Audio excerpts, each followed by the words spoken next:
friend, and welcome back to the Alex Makes VR podcast. Before we dive into today's episode, I want to share with you a lesson that I've had to learn so many times in my life, and yet I still run into the same goddamn problem. Let me give you some context. This podcast, I have recorded this podcast for almost a year now. I've done well over 100 episodes if you count the bonus episodes. And every single one of them have been recorded on my iPhone. Whether I'm talking to a guest, I'll just use the iPhone as like an external microphone plugged into my laptop. Or like these episodes where it's just you and me talking, I'll usually just like pace around the living room talking into my iPhone, which is exactly what I'm doing right now. And I've really loved this setup. It's super simple, super easy. The audio quality is great, I think, for just a phone. And like I say, the workflow is great. I literally finish recording because I do these things in one take. I upload the file to Google Drive and then it's there, ready and waiting to be slightly edited and then shoved up on Anchor, right? Super simple, super easy, job done. But it's coming to the end of the financial year here in England. And so if you're going to buy equipment, it makes tax sense to buy it before the end of the tax year so that you can at least claim it against your tax bill. So there I am, perusing on Amazon, seeing what little fancy things, what can I buy? What should I buy? Bear in mind, obviously, unless you're going to make a huge purchase, it's not going to make a massive dent on the tax, but it's basically just a nice excuse to go shopping, really, I guess, is how I excuse it in my head. I can save a little bit off the tax bill. Yeah, might as well buy that new MacBook Air. Would be rude not to, quite frankly. So there I am, perusing Amazon, and it just proves that influencer marketing works because I'd watched an episode of Sarah Dietschy's YouTube channel. If you don't follow Sarah Dietschy, she's a brilliant tech YouTuber. And in her video, she's sponsored by Blue Yeti microphones. Now, for those of you listening who are quite into your tech, into your equipment, you'll know that Blue Yeti is a bit of a fan favourite for like podcasting mics. And for, those YouTube setups where you can see the microphone in shot and it's just all very casual. Like Blue Yeti are, they're kind of like the market leaders, I would say, for USB microphones. That they're not the kind of microphone that you would take out in a film shoot, but they are the kind of microphone you would use to record a podcast, let's say. So the fact that I'd seen it on her channel and it's coming up to the end of the tax year and well, I'm a podcaster. Maybe it's time after 100 episodes. Maybe I should invest in a proper microphone. So I do it. I bite the bullet, buy this microphone. Super excited about it. Gets delivered today. I'm gearing up to do the podcast and I'm like, oh my God, I should do the podcast on the new microphone. This will be the first podcast on this professional podcasting microphone. It'll be so exciting. We can all partake in the excitement together. You can tell me how there's very little difference in the audio quality and I can regret the purchase. It'll be brilliant. So I plugged this microphone in and I'm desperately trying to get it to work. And I can't work out, how do I know if, there's no setting on the actual microphone itself for the gain. So I can't work out whether it's going to be really quiet or not. So I'm testing it through QuickTime. It's not picking it up. I download the specific software for this microphone. That works great. And I can see the levels moving, but there's no option to actually record through that software. So anyway, I wrestle with this software for an hour and I'm like, do you know what? I'm just going to record on my iPhone. I'm going to come back to the microphone. I'll work it out tomorrow. But I really want to record this podcast today and I can't be bothered to faff with this new workflow. And that in a nutshell, to me, symbolises everything. It's funny because I can apply it to VR, which is that when there is friction involved with the workflow, you will always lose. Until that is a frictionless experience, until it is so seamless to put on a VR headset, or in this case, to record on a professional podcasting mic setup, you're just not going to do it because time is the most precious thing. And it's funny because it's a lesson I have to learn over and over again with equipment. I remember when I first started Cats Not Peas and I went out and spent literally all the money I had in upgrading all of my equipment. I bought I think I bought like 2 different 360 camera rigs, which realistically, they went out of, I couldn't use them basically within 6 months because something new had come out to replace it that was better, more seamless, had internal stitching capabilities, all of that kind of good stuff. And all of a sudden that $7,000 that I'd spent was completely useless. And I have to learn this lesson every so often, that often it's not actually about the equipment. It's about, it sounds so cliche, but it is about like what you can do with that equipment.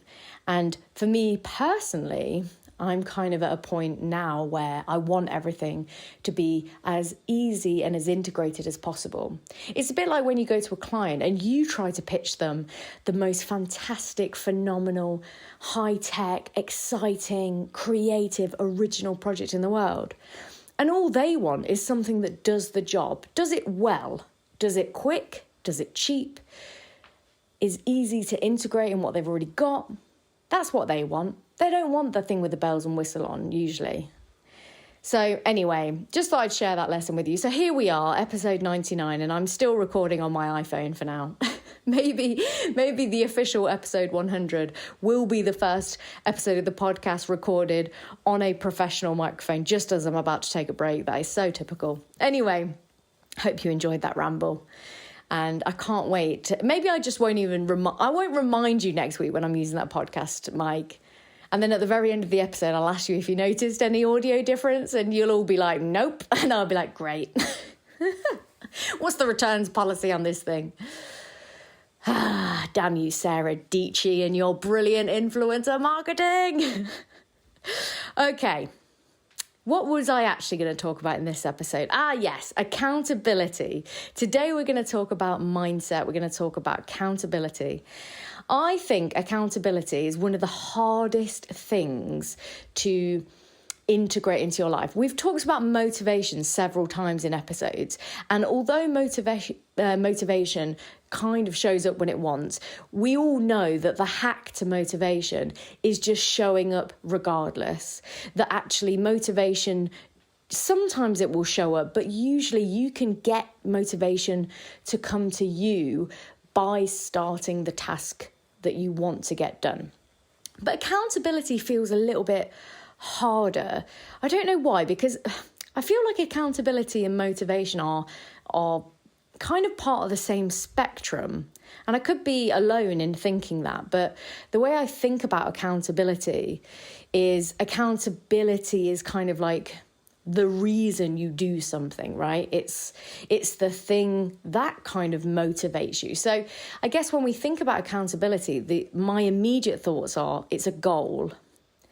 It's a goal that holds you accountable to making progress on something. So if your goal is to create a business, then accountability, the goal itself is the accountability to show up every day, to set up your website, to write emails to new clients, to put together a pitch deck, to have conversations, to network, to build a social media presence. It's the accountability to that goal that makes you do those things. Accountability, I guess the best form of accountability that I see in day-to-day life is financial accountability. This is a big one for me. I personally am very accountable when it comes to either earning or spending money. So what do I mean by that? Well, when a client pays you, obviously that holds you accountable. If you've ever done anything for free for a mate or for like a new business, you'll know that you're a little bit more lax on your timelines, on your deadlines, right? Because you're not as accountable. They're not paying for it. So you can be a little bit more flexible with things. You know, you maybe shouldn't feel like that, but that is the truth. Being paid for something makes you show up, makes you deliver on time, makes you deliver to a very high standard. And likewise, when you spend money, whether that be on something like a coach or a course, or even in everyday life, we are held accountable by our bills. The very nature of living in a capitalist society holds you accountable to show up and build a business or build a career for yourself that you love, because you have to work. That is unfortunately the world we live in until universal basic income becomes a thing. You know, and even then, like showing up and earning money so that you can buy the things that you want to buy. The fact that you've got a mortgage to pay every month, the fact that you need food to put on the table holds you accountable to showing up to your job. Financial incentive is a massive form of accountability. But the biggest problem I find is that it's very, very hard outside of having a goal that is bigger than you, outside of having financial incentive, holding yourself accountable to things is very, very difficult. And that's a really bizarre thing to acknowledge, isn't it? It's weird to think that we can be accountable to other people very easily, whether that be paying someone else, being paid by someone else, having a deadline, having standards that we need to hit. We can be held accountable very easily to other people because we don't want to let those people down.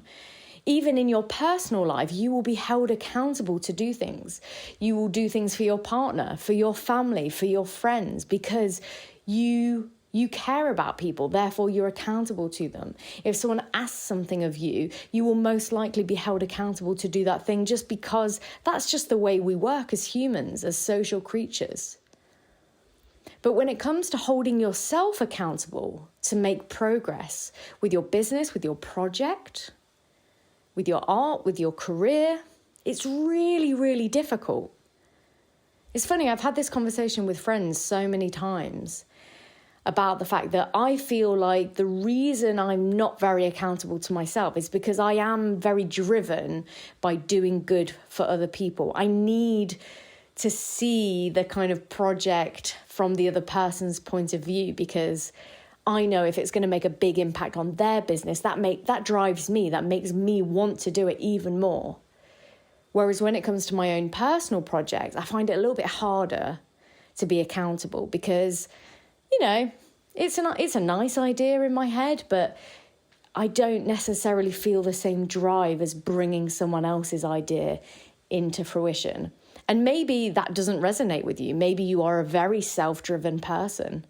And if you have the secret on how to hold yourself accountable, please let me know. But even I find the people that are accountable to themselves, usually there is some kind of external factor that is driving them. Whether it's seeking external validation for the project that they're trying to do, or whether there is someone else involved, like a team member or kind of a co-pilot on the project, someone they are working with. By working with someone else, you're automatically holding yourself a bit more accountable. This was something that I've learned over the last year, especially with the podcast. I mean, I have a form of accountability to you guys every single week because, you know, one of the best things in the world is when the podcast goes live. Well, full disclosure, I'm usually still asleep because it goes live at 6 a.m. in the UK. But by the time I've woken up, I see the numbers on the podcast, and that to me represents like a whole room of people that have already listened to the podcast before I've even woken up. I'm accountable to getting that out to you guys because I don't want to disappoint you. I love the idea that it's part of your Monday morning routine or whenever you listen to the podcast. That's a form of accountability. But it's also a form of accountability hiring someone to help me with the admin side of the podcast, to keep me accountable to showing up and doing it because I know I'm paying that person's wages.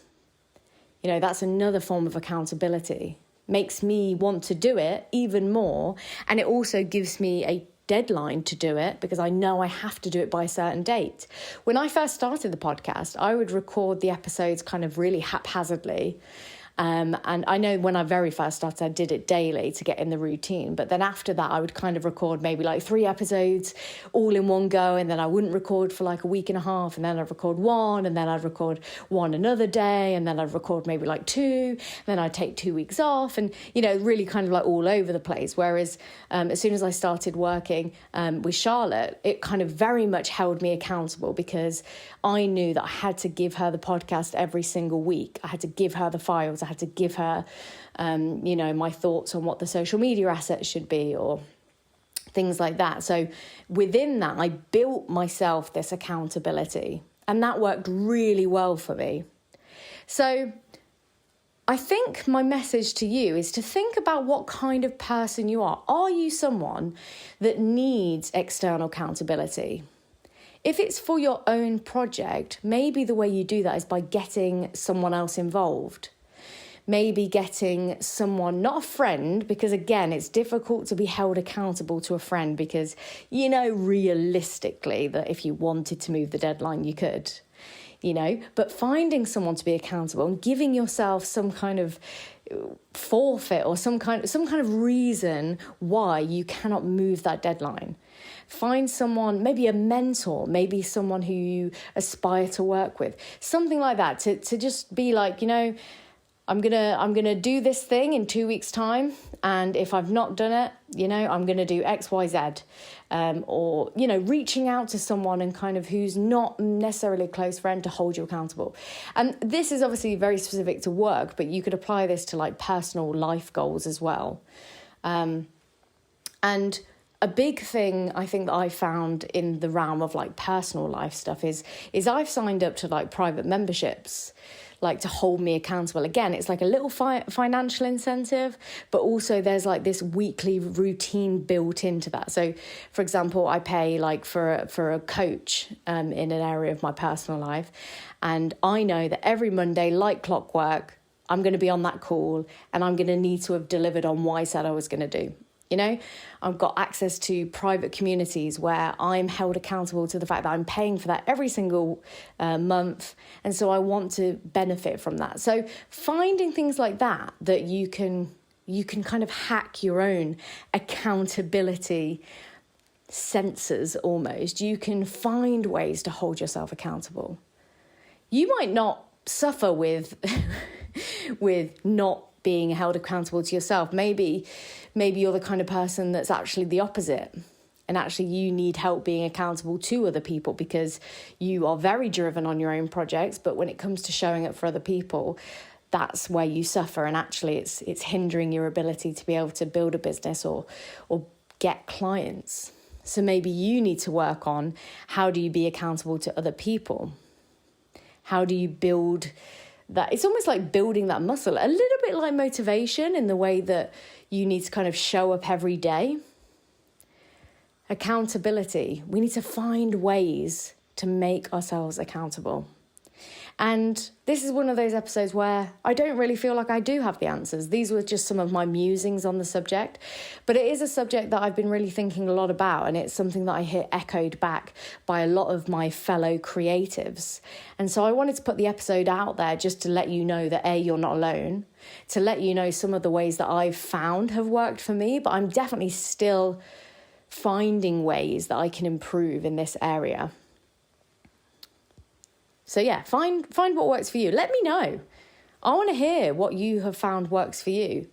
And just a very brief plug, absolutely no pressure. If you're early on in your journey, I would suggest that you take some time to really define what it is that you want from your career or business first. But if you are a little bit further along your journey, I am offering one-to-one coaching now. I've got a few clients already. I'm really excited about it. This is a totally new area for me. I'm very used to consulting with big corporations and working with big kind of clients on how to implement VR into their businesses. But I've never really worked one-on-one with independent creators or small business owners like myself. So this is new territory, but I'm really loving it so far and already seeing some really amazing results from the people that I'm working with. If you're interested in kind of pursuing some one-to-one coaching with me, then email me. It's alexmakesvr@gmail.com,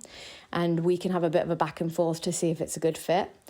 And part of that is that accountability. I think the number one reason that I pay for a coach personally is accountability. It's not that I don't necessarily know what I need to do. It's more for the fact that I need someone where I can soundboard with them, and I'm accountable to the fact that I'm paying them every month. So I really want to make sure that I'm doing the best I can.